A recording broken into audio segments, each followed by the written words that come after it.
Hello বন্ধুরা, নমস্কার। রাত বাজে 12টা, বাজেনি মানে বাজবে। তো আমি রান্নাঘরে ঢুকে পেয়েছি, সবার খাওয়া হয়ে গেছে, আমি এখনও খাইনি, আমি খাবো। দেখো এখানে ছানা কাটিয়ে মানে 1.5 কিলো দুধে ছানা কাটিয়েছি, এটা দিয়ে করব চমচম, ইচ্ছা আছে।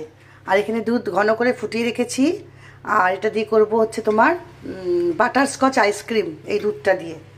আর এখানে দেখো বাটারস্কচ আইসক্রিম করার জন্য যেটা করতে হয়, এই যে ক্রাঞ্চি যেটা হয়, যে চিনিটাকে ক্যারামেল করে কাজু বাদাম আর আমন্ড বাদাম দিয়ে এটাকে ঢেলে রেখে ঠান্ডা করতে দিয়েছি। এই যে দেখো উঠেও গেছে, ছুরি দিয়ে এরকম করেছি, উঠেও গেছে। বাটার পেপার নেই বলে একটু আটার করে দিয়েছিলাম তলায়, এরকম উঠে গেছে। কত সুন্দর দেখতে হয়েছে, দেখতে পাচ্ছ? এই দেখো, এই দেখো কট কট করছে একেবারে, বুঝতে পারছো?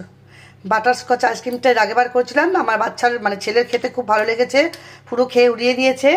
2 দিনের মধ্যে বলেছে মা আবার করো, তাই জন্য আমি করেছি। আর এখানে রয়েছে সানা কাটানোর জলটা।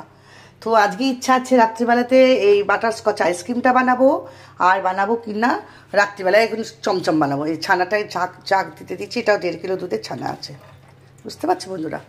তো এইটা হবে, তারপরে খেতে বসবো। আমি এখন খাইনি, খেয়ে নিয়ে তারপর রাত্রিবেলায় টুকটুক করে করবো। আমার তো জানো তো রাত্রিবেলাতে যত কাজ, এই রে ছানাটা মধ্যে আমার জল চলে গেল, এটাকে জল হায় রে ভগবান, এটা এখানে থাক, এখানে জল আমি থাক। ঠিক আছে বন্ধুরা, তাহলে এখন রাখছি।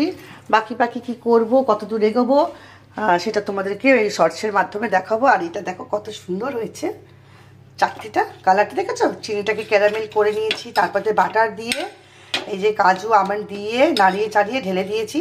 আর এই পাত্রে একটু ঘি মাখিয়ে রেখেছিলাম, মাখন, আর একটু আটার গুঁড়ো, যে বাটার পেপার আমার নেই বলে একটু আটার গুঁড়ো দিয়েছিল, ওই জন্য শুনে গেল। এর আগের বার না ওটাতে খুব কষ্ট হয়েছিল। দেখো কি সুন্দর হয়েছে জিনিসটা, এই দেখো পেছনে আটার গুঁড়ো দিচ্ছে, সুন্দর হয়েছে চাকরি। এটাকে একটু আমাকে ভেঙে ভেঙে রাখতে হবে গুঁড়িয়ে, একদম মিহি করে ঘোরানো যাবে না, এটাকে থেতো করে করে ঘোরাতে হবে। তো চলো বন্ধুরা, এখনকার মতো রাখছি, টাটা।